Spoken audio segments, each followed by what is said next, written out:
Claire was only 26, but her tired eyes and quiet smile made her seem older, like someone who had already lived through more storms than most people her age. Every morning, she tied her chestnut hair into a neat ponytail, slipped into the faded uniform of the roadside diner where she worked, and stepped into the cold drizzle that never seemed to leave Seattle. Rain was a part of life here, just like long shifts and aching feet. She never complained. Claire didn't have time to. She rented a cramped studio apartment on the second floor of an old brick building that smelled like damp carpet and burnt toast. There was no elevator, no heat in the hallway, and the window in her bathroom had been stuck shut since last winter. But it was hers. Every cent she made from her double shifts went toward rent, groceries, and chipping away at the mountain of student debt she'd collected from a nursing degree she hadn't been able to finish. Life had gotten in the way, her mom's illness, then the funeral, and after that, it was just bills and survival. Most nights, Claire walked home, her sneakers soaked through, because even a cheap Uber was a luxury she couldn't justify.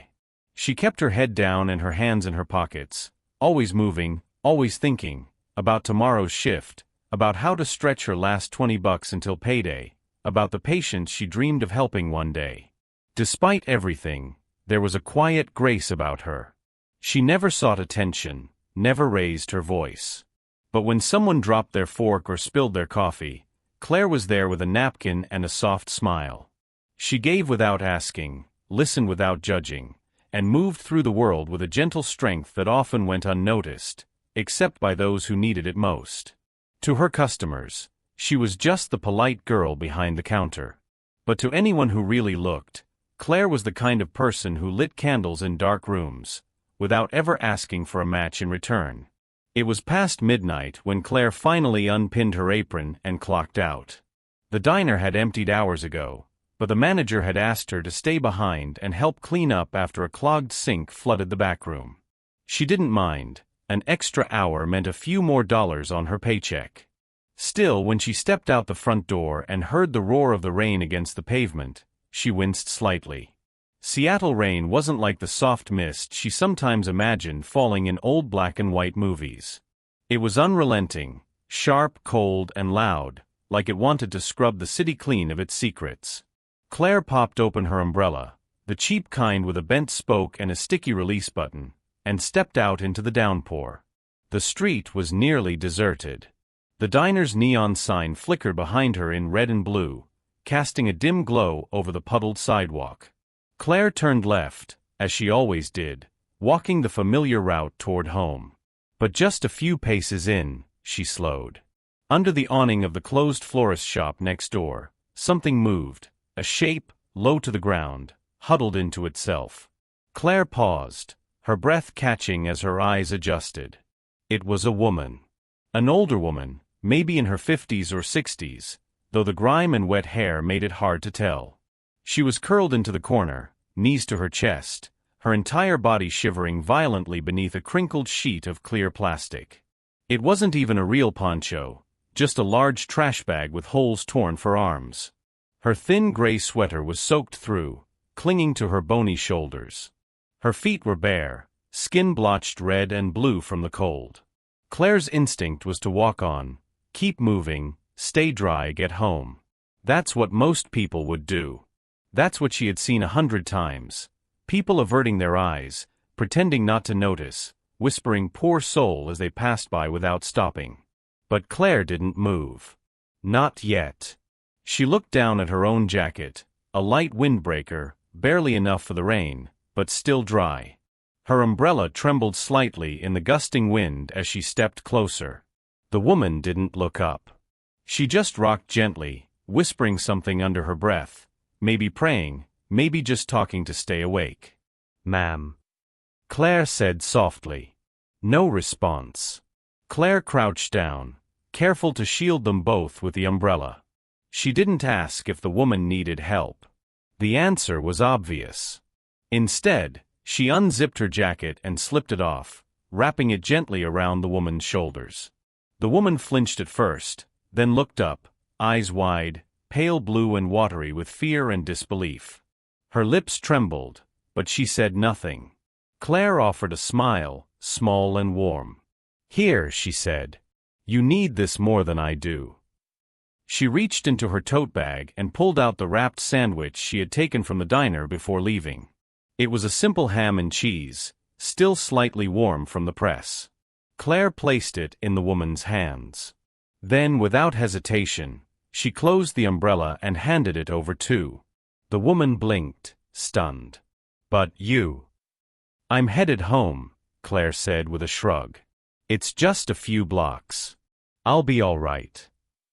And with that, she stepped back into the rain, her clothes already beginning to soak through.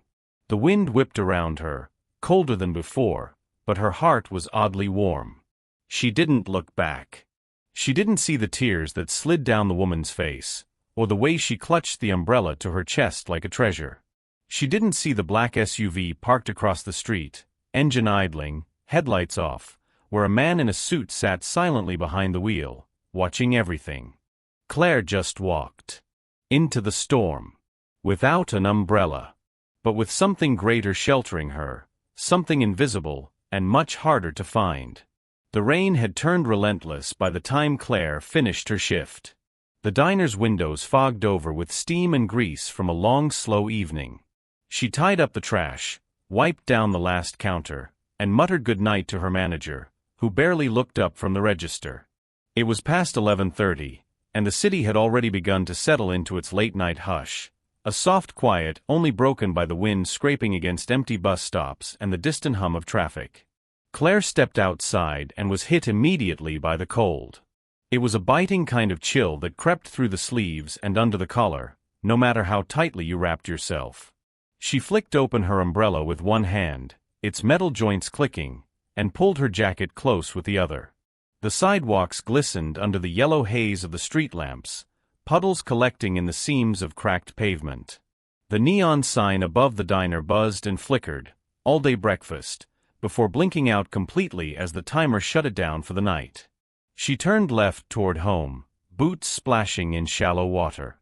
The rain made everything feel farther away, like the walk to her apartment would stretch on forever. Normally, she would welcome the solitude. After hours of smiling at customers and repeating the same order scripts, the silence was a relief. But tonight, the wind was harsher, and the quiet felt heavier somehow. As she passed the closed florist shop next door, something out of place caught her eye, a dark hunched shape tucked beneath the narrow awning. Claire slowed. The city was full of shadows and movement, but this wasn't just trash left behind or a pile of deliveries. She took a few steps closer, blinking through the rain. There, huddled tightly in the corner, was a woman. At first, it was hard to tell. The figure was crouched low, knees drawn to her chest, arms wrapped tightly around herself. She wore a large plastic bag pulled over her shoulders like a makeshift poncho, the kind you might get at a gas station or find lining a trash can. It clung to her like wet tissue, offering no warmth, no real protection. Her hair, soaked and clinging to her face, was streaked with gray.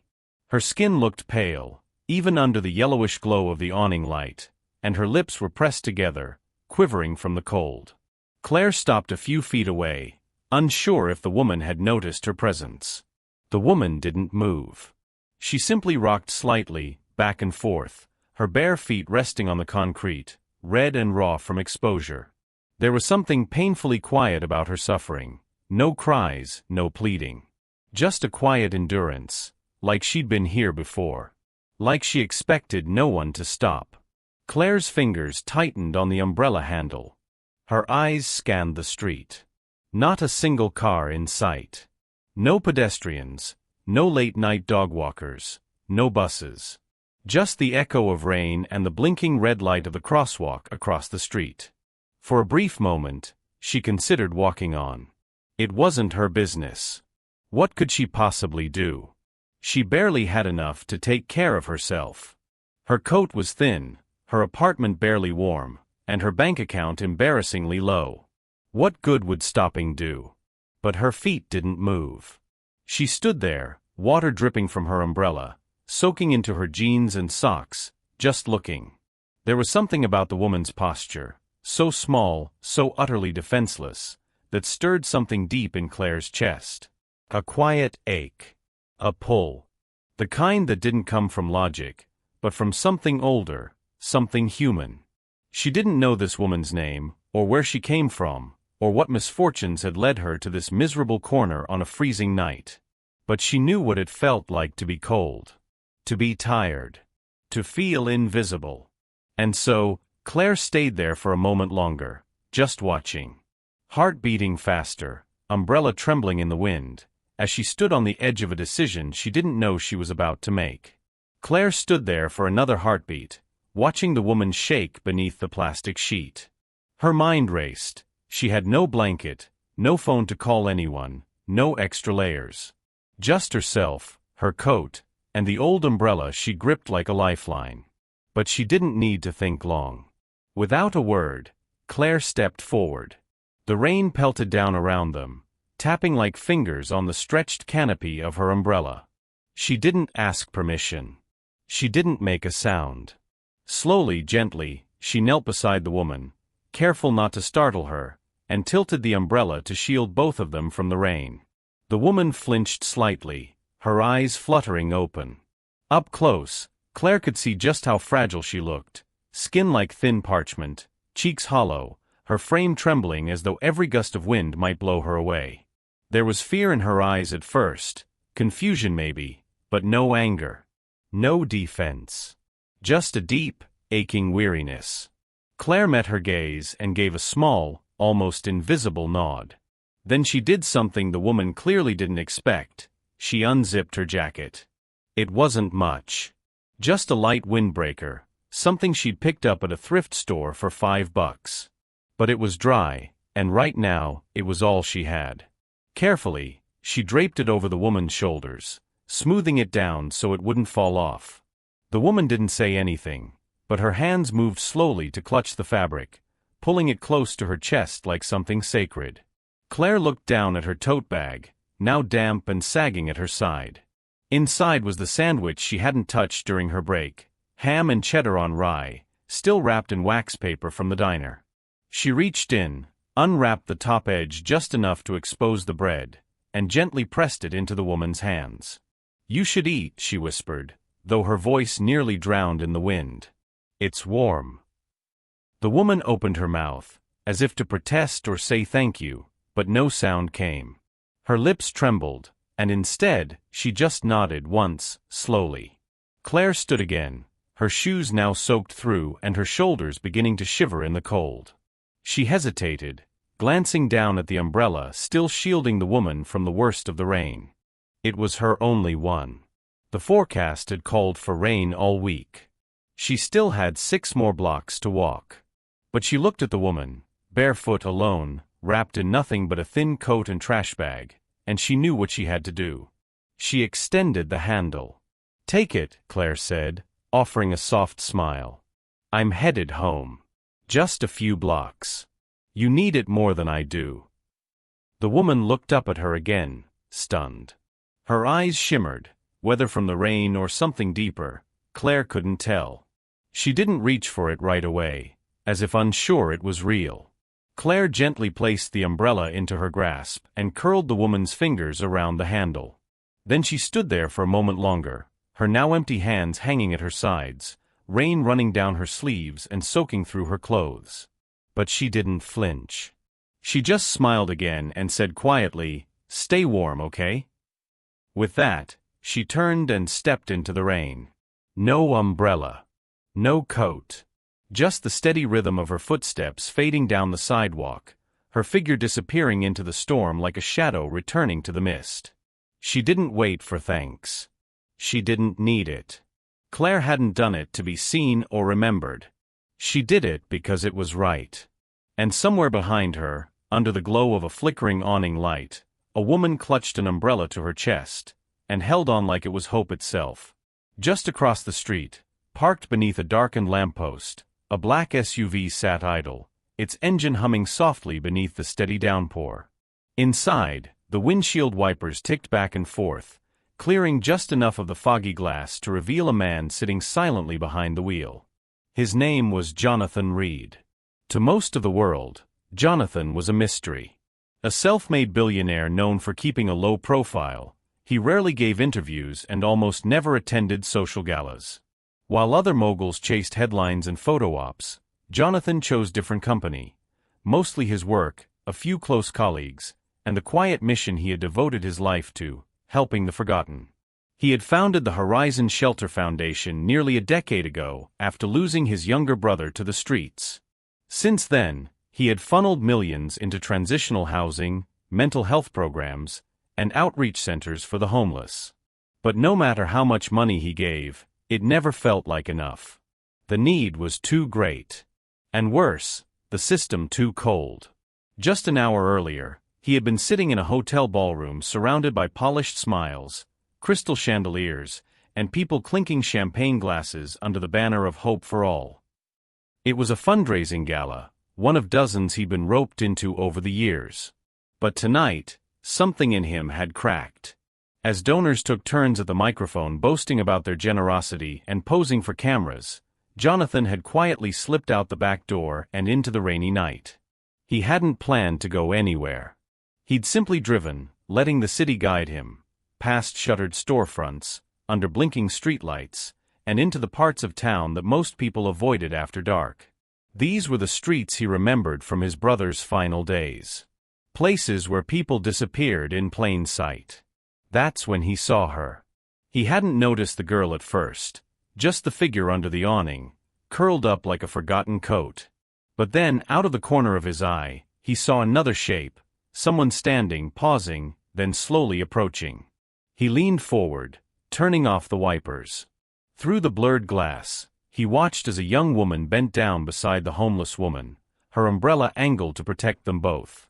He didn't know what they were saying, if anything at all. He only saw the gestures. A coat being offered. A sandwich placed gently into open hands. And then, incredibly, the umbrella, the only shelter the young woman had, passed from one pair of hands to another. Jonathan blinked, staring through the rain-spattered windshield as she turned and walked away without so much as a backward glance. No cameras. No applause. No one to post it online or offer praise. It was quiet. Real. And in its quietness, it hit him harder than any speech he had heard that night. He felt something stir in his chest, an ache he hadn't let himself feel in a long time. A reminder of why he had started this work in the first place. Not for the checks. Not for the recognition. But for people like that woman on the sidewalk. And for rare souls like the waitress who had just given her coat and umbrella to a stranger without hesitation. Jonathan sat there for a long while, watching the figure disappear down the street, her hair soaked, her shoulders hunched against the wind. He didn't know her name. But he would find out. Something told him their paths weren't finished crossing. 2 days later, the rain had finally let up. The skies over Seattle were still gray, but the relentless downpour had softened into a light mist that hovered like a curtain over the streets. Inside the diner, the breakfast rush was in full swing, plates clattering, coffee brewing, and the familiar murmur of tired voices rising and falling like a tide. Claire moved quickly between tables, balancing 2 plates in one hand and a coffee pot in the other. Her uniform was freshly washed but worn, her ponytail neat despite the morning rush. She smiled as she refilled mugs, offered napkins, and cracked quiet jokes to the regulars, most of whom barely noticed the fatigue behind her eyes. At a table tucked away in the corner, near the window streaked with condensation, a man sat quietly with a cup of black coffee. He had arrived shortly after the diner opened, taking the seat without fuss. He hadn't ordered food, just the coffee which he hadn't touched, and he had barely looked at the menu. His eyes, however, had been fixed on Claire since the moment she walked through the swinging kitchen door. Jonathan Reed was dressed differently than usual. No tailored suit, no polished shoes. Just a dark jacket, jeans, and a quiet presence. He didn't want to be recognized. He didn't want this to feel like a show. He just wanted to see her, really see her. And what he saw moved him even more than the other night. She greeted every customer the same, warm but never overbearing. She took orders with patience, even when people were rude or distracted. When a little boy spilled his orange juice, she knelt with a towel and whispered something that made him laugh through his tears. She didn't rush. She didn't sulk. She simply gave herself to the moment, again and again, like it was the only way she knew how to live. When Claire finally approached his table, she had no idea who he was. "Hi there," she said with a polite smile, pulling her notepad from her apron. "Sorry for the wait. Can I get you something besides coffee?" Jonathan looked up at her, studying her features for a moment. The damp hair from 2 nights ago was now dry and tucked behind her ear.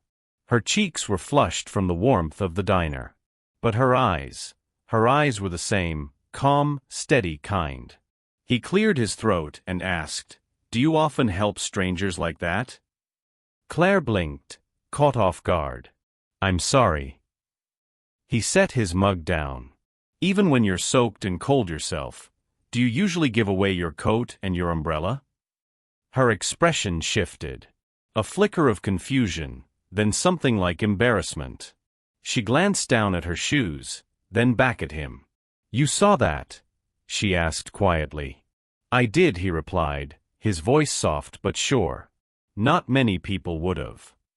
Claire hesitated, unsure what to say. Then she gave a small, sheepish smile. "I just thought, if one umbrella can make someone feel a little warmer, just for a little while, then it's worth sharing." Jonathan didn't respond right away. He simply nodded, as though the world had suddenly made sense again.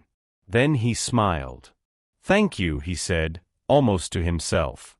Claire tilted her head. "For what?" "For reminding me what kindness looks like without a spotlight." Before she could reply, another customer waved for her attention, and she excused herself with an apologetic glance. Jonathan watched her walk away, weaving through the bustle of the diner, back to her work, unaware that her life was about to change. The lunch rush had begun to taper off. Claire wiped down a booth near the window, then glanced toward the corner table. The quiet man with the kind eyes had gone. She hadn't noticed him leave. Strange, she thought. Most customers asked for the check, at least gave a wave or a quick thank you. But his table was empty now, save for the half-drunk cup of coffee, a neatly folded napkin, and a white envelope resting beside it. Claire hesitated. For a moment, she wondered if it was a tip, maybe a note he'd left behind to thank her for the conversation. Nothing unusual. People sometimes did that.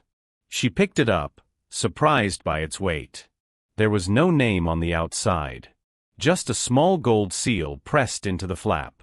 She opened it carefully, not wanting to tear anything, and peeked inside. What she saw made her breath catch. A check. Her fingers trembled as she pulled it out. It was made out to her full name, Claire Jennings, in crisp handwriting. The amount, $75,000. She stared at it, blinking as if her eyes had tricked her. The zeros didn't go away. For a long second, she just stood there, frozen, her heart pounding. She turned the envelope over, hoping for an explanation, and found a small ivory-colored card tucked neatly behind the check. The message was handwritten in black ink. The lettering was elegant, but simple. True kindness doesn't need a spotlight to shine. Thank you for doing the right thing, even when no one was watching. But I was watching. Claire read it twice. Then a third time. The words blurred as tears filled her eyes. She looked up, scanning the diner, but the man was nowhere in sight. Through the window, she caught a glimpse of a black SUV pulling away from the curb, its tires hissing on the wet pavement. She stepped toward the door instinctively, but stopped herself. He didn't want her to chase him. He hadn't left a name or a return address. No strings. No requests. Just a gift, quiet and life-altering. Claire sank into the booth, the envelope still clutched in her hands. Her mind raced with possibilities, questions, disbelief. Was this real? Could it be a mistake? A prank? But the check was real. The ink was real. And so was the warmth blooming in her chest, the kind that wrapped around her like a blanket, pushing back against the cold that had lived there for so long. She had never imagined something like this. Never expected recognition, let alone reward. That night in the rain, when she gave away her jacket and umbrella, she hadn't done it for any reason other than, it was the right thing to do. And somehow, someone had seen that. Someone who cared enough to say thank you in the only way they could. Claire didn't know what she would do with the money. Not yet. But her first thought wasn't of new clothes or a better apartment. It was of her unfinished degree. The textbooks she had boxed up years ago. The clinic where she once volunteered. The patients she dreamed of serving. For the first time in years, those dreams didn't feel so far away. She pressed the card to her chest, closed her eyes, and whispered a word she hadn't used in a long time. Hope. 1 year later, the rain still fell over Seattle, but for Claire Jennings, everything had changed. The check had done more than pay off her debts. It had cracked open a door she thought had closed for good. Within weeks, she re-enrolled in her nursing program, studying late at night after double shifts, poring over medical texts by lamplight, fueled by hope and strong coffee. Her professors remembered her, quiet, driven, always the last to leave the lab. And this time, she didn't have to choose between school and survival. She finished the program in less than a year. But Claire didn't chase a high-paying job in a fancy clinic. When it came time to choose where to go next, the decision came easily. She applied for a position at a community health center on the edge of the city, a modest building surrounded by chain-link fences and fading murals. It was a place most nurses overlooked. But Claire didn't. She recognized the street. The corner. The same one where she had once handed her umbrella to a stranger in the rain. What she didn't know, until her first day, was that the clinic was part of the Horizon Shelter Network, a non-profit funded by the man in the black SUV. Jonathan Reed. He hadn't reached out directly, and Claire hadn't tried to find him. But their stories had quietly circled back to each other, like two drops in the same current. Claire threw herself into the work. She treated sprained ankles and infected cuts, helped patients navigate shelters and insurance forms, listened to stories no one else had time to hear. She never forgot what it felt like to be unseen. So she made it her mission to see everyone. Still, something tugged at her, something beyond the clinic walls. And so, 6 months after earning her nursing license, she opened a small food stand just 2 blocks away.